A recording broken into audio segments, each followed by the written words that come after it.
Seyilogo Braithwaite has never felt as invigorated as she did a year ago when she was feeding those taking part in mass protests, a movement dubbed Nigeria's Arab Spring. Tens of thousands of young Nigerians took to the streets to protest against police brutality after a video went viral of a man allegedly being killed by the notorious Special Anti-Robbery Squad, sparking what became known as the #EndSARS demonstrations. The demonstrations rocked the country for 2 weeks, and led to the government agreeing to disband SARS and set up judicial panels of inquiry to investigate the widespread allegations of abuse by officers. But like many of the protesters, Ms. Braithwaite now feels despondent. "I'm definitely still traumatized from what happened during EndSARS." She now speaks in a low voice, a contrast to the bubbly young woman I first met last year, and refers to the way in which the protests abruptly ended when members of the armed forces opened fire during a demonstration in Lekki, a wealthy suburb of Lagos. According to Amnesty International, at least 56 people died across the country during the protests. "We didn't really achieve anything," says Ms. Braithwaite. "Things have gotten worse. The insecurity in the country is at an all-time high. The police are still extorting. There are kidnappers everywhere. Other police units have been set up in the wake of SARS disbandment, and kidnapping for ransom affects every state in the country." Ms. Braithwaite says friends of hers have recently been hassled by officers who still identified themselves as belonging to SARS. Amnesty says it too receives reports of alleged atrocities by resurfacing SARS officers, saying the authorities are yet to carry out real reforms. Chioma Agwegbo, a women's rights activist who heads Tech Her NG, who was tear-gassed and had live rounds fired at her during the EndSARS protests in the capital Abuja, agrees real change has not happened.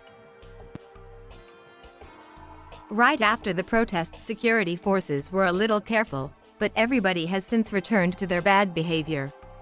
Look at the panels of inquiry that sat across the country. What has happened to the police or to the security forces that perpetrated acts of violence? The government ordered each of Nigeria's 36 states, along with the capital, to look into the abuses. 7 states did not comply: Borno, Jigawa, Kano, Kebbi, Sokoto, Yobe, and Zamfara, and those where the judicial panels did sit were hit by prolonged adjournments, with members of the police not showing up when called to give testimony, and were criticized for a lack of transparency. Of the 18 states that have concluded hearings, none appear to have made their findings public, fueling accusations that the process was just a PR exercise. Ike Mezet-Effiong, head of research at the Nigerian think tank SBM Intelligence, says compensation worth more than $1 billion naira has been issued to victims of police brutality and their families by the panels. Though not everyone agrees that EndSARS ultimately failed.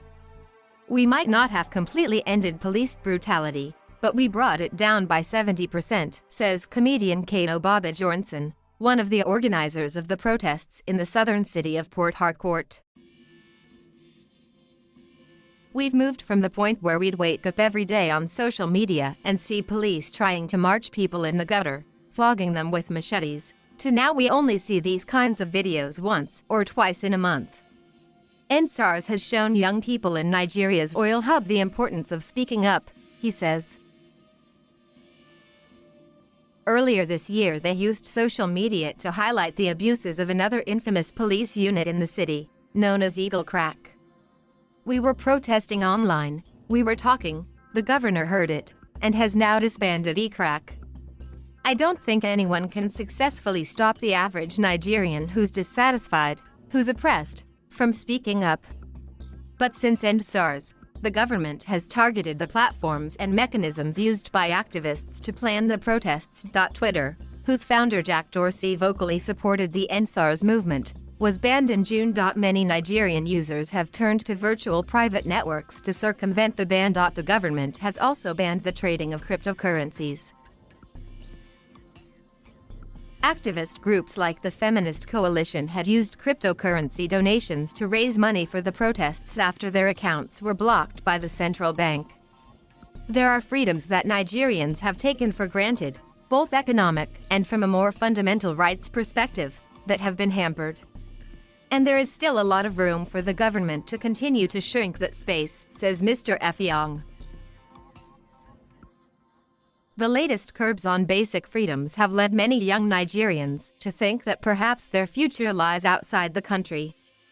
They're doing all these things just to stifle the youth, and it's working, says Ms. Braithwaite, who has dreams of setting up a soup kitchen. I've seen so many people just pack up their bags and leave. Everyone is just looking for a way out. The 22-year-old, who returned to Nigeria from Malaysia, where she'd been living for 2 years before EndSARS, is tempted to leave herself, though if she does, she will return to vote in 2023. The protests were successful in showing us what could be in Nigeria, she says, pointing to the way activists rallied to organize everything from medical care to legal aid. Ms. Agwegboa agrees. I think the legacy of EndSARS is that everyone has seen that the skills they use in their daily lives can be useful as far as taking back the country is concerned. Young people are organizing for the 2023 elections. There's quite a bit of work being done.